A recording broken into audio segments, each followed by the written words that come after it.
할렐루야, 반갑습니다. 우리가 정말 그토록 강단에서 우리 여수른 지체들 만나길 바랬는데 이날을 참 기다렸는데 영상 예배로 이렇게 드리니까 또 만나게 되니까 조금 아쉬움이 있지만 그러나 그래도 우리가 부서로 만나서 예배드리고 영상이지만 하나님 앞에 전심으로 예배해서 우리 각자의 자리 처소에서 은혜도 갑절로 받으시기 주님의 이름으로 축원드립니다. 특별히 5주간 우리가 다시 꿈꾸는 공동체라는 주제로 예배를 드릴 텐데 오늘은 그 첫 번째 시간 우리가 다시 꿈꾸는 감사, 우리가 다시 꿈꾸는 감사라는 제목으로 은혜를 나누도록 하겠습니다. 서울대학교 의과대학을 수석으로 졸업하고 미국으로 건너가서 암 전문의로 성공한 원종수 박사의 이야기입니다. 홀어머니 밑에서 어렵게 이제 공부를 하여서 의사가 된 그는 처음으로 병원에서 월급을 타게 되죠.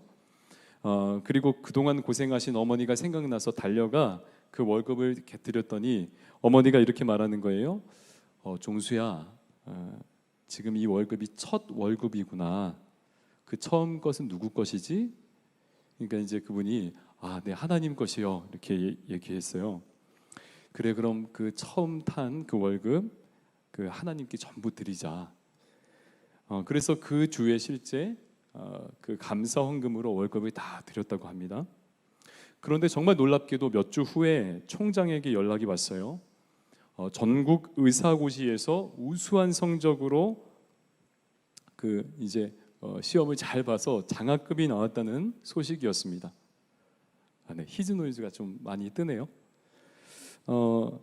근데 정말 신기하게도 그 감사 헌금으로 드렸던 그 월급 정도였다라고 해요. 그래서 이번에는 꼭 내가 어머니께 그래도 고기라도 한번 사드리고 싶어서 달려가서 그 장학금을 이렇게 어머니께 가져다 드렸더니 어머님께서 이렇게 말하시더라는 거예요. 종수야, 너 장학금이 이번이 처음이지?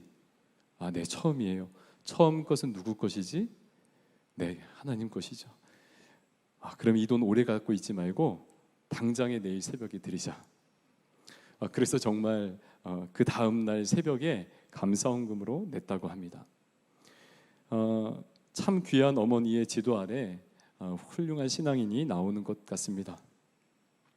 사실 제가 드리고자 하는 말씀이 많이 드려서 잘 되었다는 말은 아니에요. 그런 말이 아니라 주님께 감사할 수 있는 인생을 주님이 사용하신다는 것이죠. 여러분, 우리가 신앙하는 데 있어서 감사는 선택이나 교양 과목이 아닙니다. 전공 필수예요. 우리가 행복한 신앙생활을 하는 데 있어서 없어서는 안 되는, 꼭 해야 하는 것이 바로 감사라는 것이죠. 여러분, 잘 생각해 보면 하나님께서 광야에서 이스라엘 백성들을 훈련하실 때 특히 원망에 대해 무섭게 다루셨던 것을 우리가 잘 알고 있죠. 하나님의 자녀가 되면 광야와 같은 환경에서도 감사를 잃지 말아야 한다라는 거예요.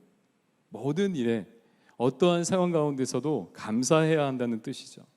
그것이 그리스도인에게 주신 특권이자 복이라는 거예요. 실제 임상 심리학 저널의 감사와 관련된 기사에 따르면 감사가 사람의 건강과 행복감에 영향을 준다고 한 연구를 발표한 적이 있습니다. 감사하면 행복해지는 것이죠. 감사하면 건강해진다는 거예요. 여러분, 그렇죠. 우리가 늘 원망한다고 생각해 보세요. 늘 원망하고 불평하면서 산다고 생각해 보십시오. 그러면은 그 옆에 그 원망을 듣고 있는 사람도 괴롭겠지만 그 원망이 터져 나오는 그의 속내는 어떻겠어요? 그 마음이 어떻겠어요? 정말 어쩌면 지옥이 따로 없을 거예요. 사실 우리 모두가 다 알고 있어요, 여러분. 감사해야 행복해지고 또 감사해야 건강해지고 또 감사해야 우리의 신앙이 자라는 것을 우리가 알고 있습니다. 감사하면 원망할 때보다 우리의 마음이 넉넉해지고 감사하면 우리가 불평할 때보다 우리의 마음이 너그러워지는 것을 우리가 잘 알고 있죠. 그런데 안타까운 것이 뭐냐면 우리가 이번 코로나를 지나면서 경험했듯이 그 감사를 쉽게 잃어버린다는 거예요. 쉽게 우리의 마음이 변질된다는 것이죠. 여러분 5월인가요? 우리가 대면 예배를 처음 드릴 때 어때요? 그렇게도 그날이 감격스러웠습니다. 제가 그 예배당 뒤에서 보고 있으니까 우리 어르신들이, 성도들이 그 자리에 앉아서 그 앉는 것만으로도 감격이 돼서 막 울고 막 기도하시고 막 그러셨어요. 그리고 청년들도 더원으로 모일 때 어때요? 막 그 마스크 썼는데도 불구하고 막 그 찬양하고 싶어서 막 그 마스크가 펄럭이고 막 그랬잖아요. 그런데 이제 점점 시간이 지나고 몇 달이 흐르다 보니까 익숙해진 거예요. 글쎄요, 그 마스크 안으로 정말 찬양하고 있는지 모르겠습니다. 근데 지금 어때요? 지금 다시 모이지 않게 되니까 다른 것 말고 그냥 주일 예배만 드리면 얼마나 좋을까, 이런 생각이 다 있잖아요. 감사하면 달라지는 것들이란 그 책의 저자 제니스 캐플린이 감사하지 못하는 이유에 대해서 이렇게 말했어요. 자기의 마음 때문이다. 상황 때문이 아니고 감사의 이유가 없어서가 아니라 마음 때문이다라고 했어요. 그러니까 남편이든 집이든 또 새 차이든 인간은 너무 거기에 금방 익숙해져 버려서 그것이 주는 특별함을 잃어버리는 것이 문제라는 거예요. 그래서 감사가 없어지고 잃어버린다는 것이죠.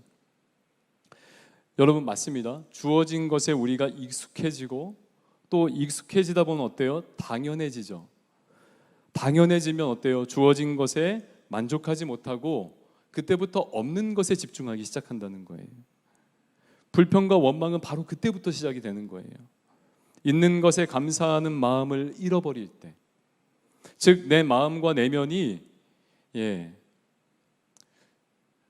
다른 것에 집중하기 시작할 때, 그때 바로 감사를 잃어버린다는 이야기죠.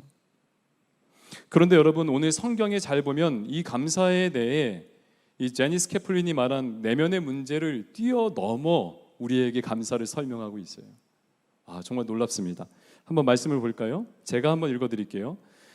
레위기 23장 42절에서 43절까지 말씀인데, 너희는 이레 동안 초막에 거주하되 이스라엘에서 난 자는 다 초막에 거주하였지니 이는 내가 이스라엘 자손을 애굽 땅에서 인도하여 내던 때에 초막에 거주하게 한 줄을 너희 대대로 알게 함이니라. 나는 너희의 하나님 여호와이니라.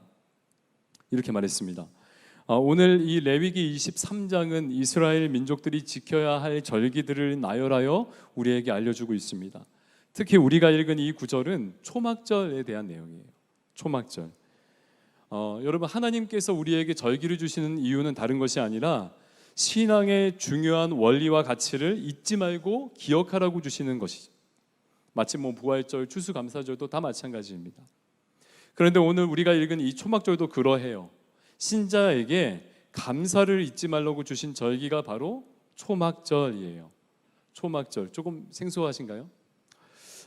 말 그대로 이 초막절은 나뭇가지로 초막을 짓고 그 초막 안에서 일주일 정도를 지내는 절기예요. 그래서 이런 거와 비슷하죠. 텐트 치고 야영하는 것과 비슷하죠. 밥도 그 안에서 해 먹어야 되고 물도 길어서 먹어야 되고요. 그렇게 일주일을 가족들이 그 안에서 보내야 했습니다. 아마 이스라엘 어린 아이들에게는 아주 좋은 경험이 될 것 같아요. 저도 아이들하고 이렇게 텐트 치고 이렇게 막 같이 지내는 게 정말 소원이거든요. 근데 우리 새벽 기도가 있어서 그렇게 안 되죠. 어쨌든 이스라엘 어린 아이들에게는 특별한 경험이 될 것 같은데, 그러나 이것이 사실 어떤 문화 체험의 목적이 아니라 방금 말씀드렸듯이 감사를 회복시키려고 하나님께서 주신 절기라는 거. 감사를 회복시키려고. 자, 한번 다시 구절을 한번 읽어봅시다. 이렇게 되어 있어요. 너희는 이레 동안에 초막에 거주하되 이스라엘에서 난 자는 다 초막에 거주하였으니 이는 내가 이스라엘 자손을 애굽 땅에서 인도하여 내던 때에 초막에 거주하게 한 줄을 너희 대대로 알게 함이니라. 나는 너희의 여호와 하나님 여호와이니라. 그러니까 출애굽한 이스라엘 백성들이 광야에서 살던 때를 기억하게 하려는 절기입니다. 그런데 여러분 우리가 그냥 쉽게 생각하듯 이런 건 아니에요. 광야의 때와 같이 제대로 못 먹고 제대로 못 입고 힘들게 살았던 때를 기억하며 오늘을 감사하자, 이런 거 아닙니다. 내가 힘들었을 때를 기억하고 오늘 내게 이런 게 있으니까, 내가 이렇게 누리고 있으니까 감사해야 된다, 이런 의미가 아니란 얘기예요. 우리는 쉽게 그렇게 생각을 해요. 그러면 오늘 성경이 말하는 이 절기를 지키면서 그들이 회복해야 하는 감사는 뭘까요? 바로 43절을 우리가 주목해서 볼 필요가 있습니다. 자, 43절 우리 자리에 계시면 중요하니까 한번 크게 같이 한번 읽어볼게요. 자, 시작. 이는 내가 이스라엘 자손을 애굽 땅에서 인도하여 내던 때에 초막에 거주하게 한 줄을 알게 하려 함이니라. 나는 너희의 하나님 여호와이니라. 무슨 말입니까? 초막절을 지키며 그들에게 알게 하기 원하는 것이 뭐죠? 하나님께서 이스라엘 백성을 애굽 땅에서 인도하여 내던 때에 초막에 거주하게 한 분이 하나님이심을 알게 한다는 거예요. 하나님이심을 알게 한다.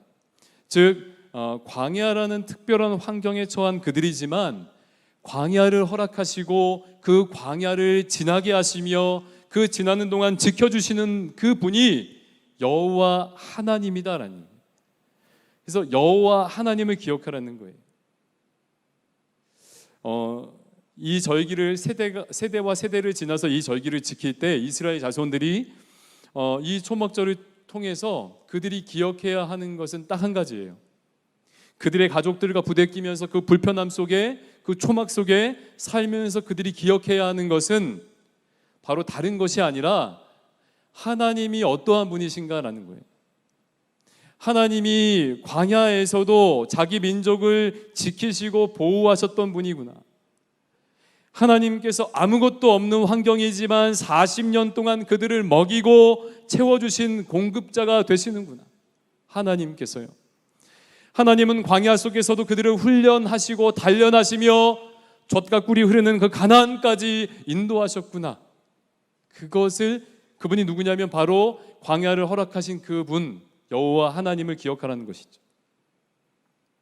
여러분, 그렇습니다. 광야는 독충과 맹수들이 있는 위험한 곳이죠.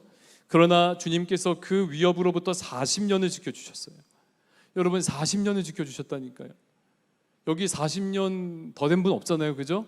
예배를 드리는 분들 가운데서 혹여나 조금 있을지 모르지만 거의 없죠.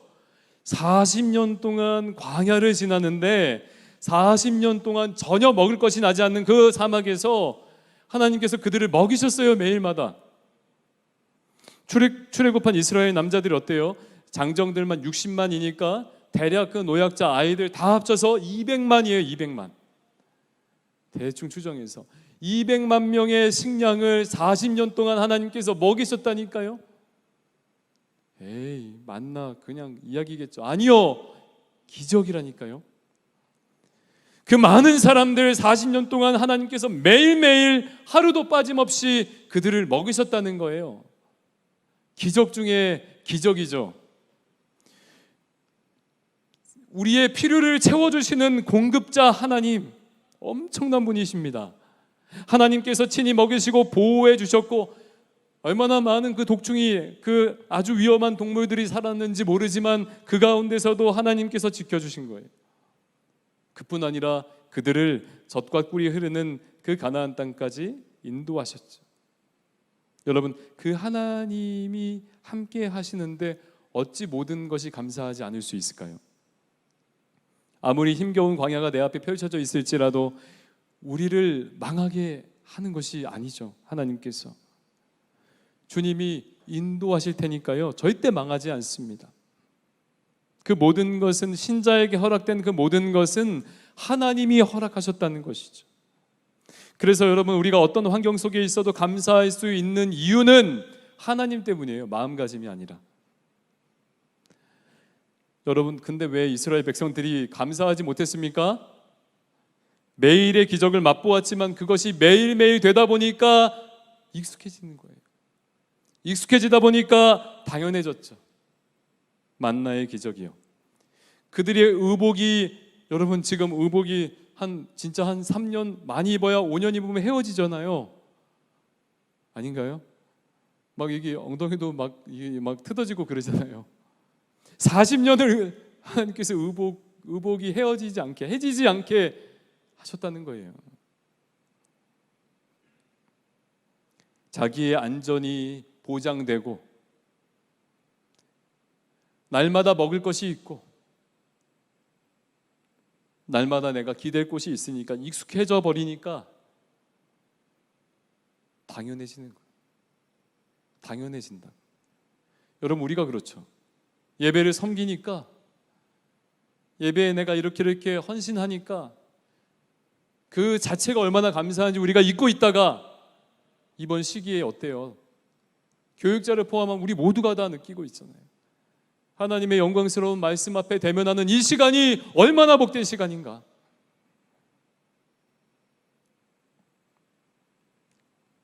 익숙해져 버리면 당연해지고, 그러면 감사가 사라지는 것입니다. 기적을 주시는 분이 여러분 함께 하시고 있음을 잊지 마시고, 여러분 말마다 우리에게 주시는 그 하나님의 공급하심, 이것은 기적이라는 것을 꼭 기억해야 돼요. 사랑하는 우리 여수는 청년 여러분, 광야의 위협 속에서도 안전하게 지켜주셨던 그 하나님이 지금 오늘 우리와 함께 하시죠. 40년이나 이스라엘을 먹이신 영원한 공급자이신 하나님께서 지금 바로 저와 여러분들과 함께 하시고 친히 아버지가 되어주시는 거예요. 저와 여러분의 아버지가 되어주신다고요. 그래서 바로 주님이 우리의 감사의 이유가 되시는 것입니다. 여러분, 성경의 초막절에 관련된 이야기가요, 오늘 레위기를 제외하고 2번 정도가 나와요. 하나는 느헤미야서에 나오고, 또 하나는 뒤쪽에 그 복음서에 나오죠. 느헤미야 8장에 보면 이스라엘 백성들이 바벨론 포로에서 돌아온 후에 예루살렘 성벽을 이렇게 힘겹게 수축합니다. 재건하죠. 성벽이 완성된 후에 백성들이 모여서 대성회를 가지는데 엄청난 역사가 일어나요. 회개의 역사가 일어납니다. 느헤미야 8장 9절에 보면, 제가 읽어드릴게요. 백성이 율법의 말씀을 듣고 다 우는지라 총독 느헤미야와 제사장 겸 학사 에스라와 백성을 가르치는 레위 사람들이 모든 백성에게 이르기를, 오늘은 너희 하나님 여호와의 성일이니 슬퍼하지 말고 울지 말라 하고, 그러니까 에스라 선지자가 선포한 하나님의 말씀을 듣고 그 자리에 있던 모든 사람이 울기 시작한 것입니다. 막 울기 시작했어요. 회개하고 막 탄복하고 탄식하기 시작했습니다. 너나 할 것 없이요. 왜냐하면 그 말씀을 들었던 그 하나님의 백성들이 그 말씀이 의미하는 바를 깨닫게 된 거예요. 그 말씀의 의미를 알고 그들의 삶에 부딪혀 와서 그들이 눈물 흘리며 통곡한 것입니다. 그리고 나서 그들이 지켰던 것이 초막절이에요. 여러분, 왜 울었을까요? 그들이 왜 하나님의 말씀을 듣고 그들이 무언가를 깨달았는데 왜 그들이 울며 통곡하고 초막절을 지켰을까요? 그들이 그 출애굽의 역사를 들으면서 이 바벨론 시기를 지나온 이 백성들이 깨달은 거예요. 선조들이 광야 생활을 하는 동안에 늘 하나님께서 채우시고 먹이시고 인도하셨구나. 보이지 않지만, 느껴지지 않지만 하나님의 손길이 매일마다 기적같이 그들 가운데 함께 하셨구나를 그들이 말씀을 통해 본 것이죠. 그럼 그들 입장에서 지금 자신들이 지난 70년간의 포로 생활은 하나님께서 우리를 버리신 것이 아니라, 또 벌하신 것이 아니라, 오히려 그 시간을 통해서 더욱 거룩한 백성으로 빚어가는 과정이라는 것을 그들이 깨달은 것이죠. 그리고 눈물 흘린 거예요. 그러면서 지낸 절기가 초막절이라고요. 그때를 기억하자. 광야와 같은 포로 시절을 기억하자. 잊어버리지 말고, 변질되지 말고, 익숙해지지 말고, 당연해지지 말고, 그때를 기억하자. 그때나 지금이나 주님은 자기 자녀들을 잊지 않으시고 지키시고, 기적 같은 그 주님의 인도하심에 따라 그 많은 백성들, 자기 백성들을 인도하시는 것을 잊지 말라는 것이죠. 잊지 말라. 그래서 초막절을 지킨 거예요.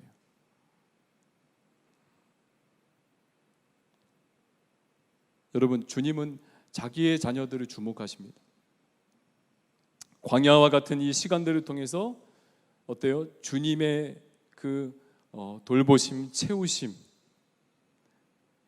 또 주님의 그 인도하심을 우리로 경험하게 하죠. 사실 우리가 지금 감사하라고 하면은, 여러분 감사하자라고 하면은 얼마나 거기에 동의하시겠어요? 쉽지가 않죠.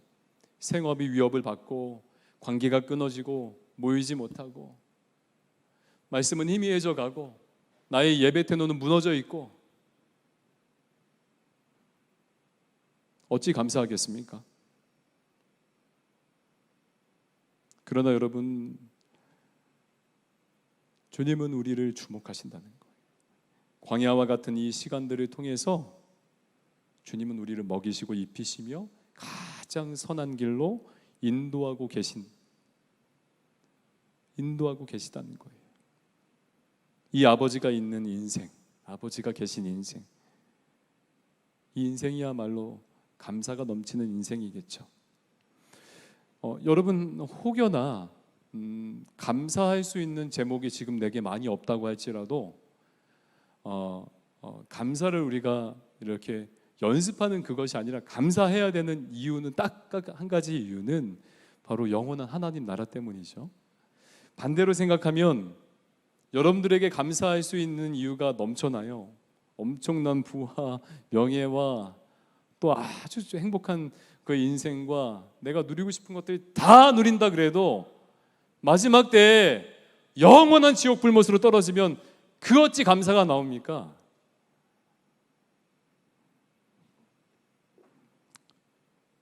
우리를 가장 선한 곳으로 젖과 꿀이 흐르는 그 영원한 하나님 나라로 인도하시는 그 아버지가 있는 인생, 그 인생이 감사가 넘치는 인생인 줄 믿습니다.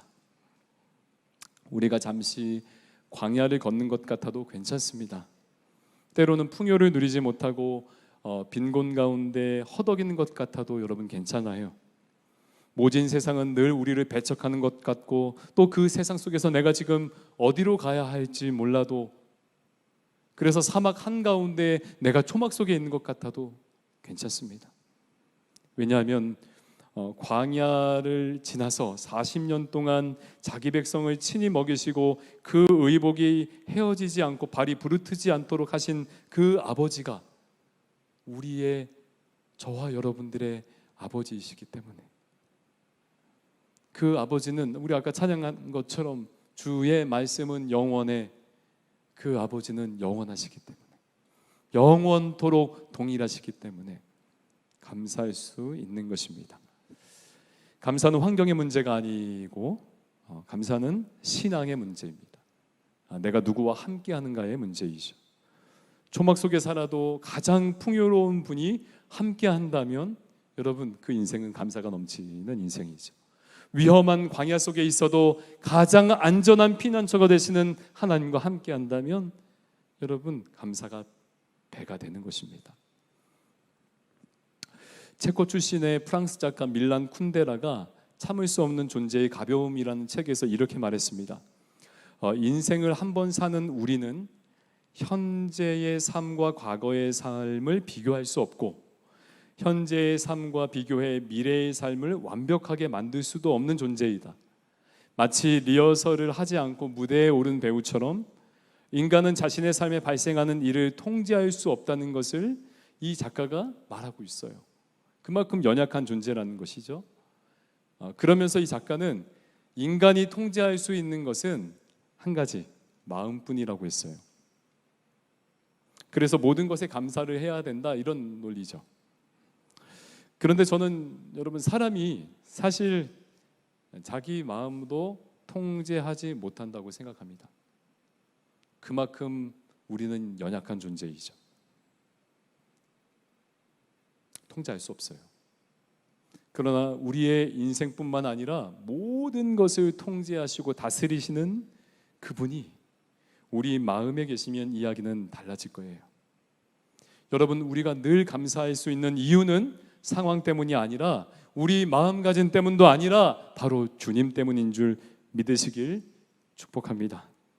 주님을 참되게 아는 사람이야말로 진정 감사할 수 있는 거예요. 저와 여러분 그리스도의 사랑으로 자녀가 되었죠. 자녀가 되었다는 것은 하나님 아버지, 그분이 우리의 아버지 되신다는 얘기예요.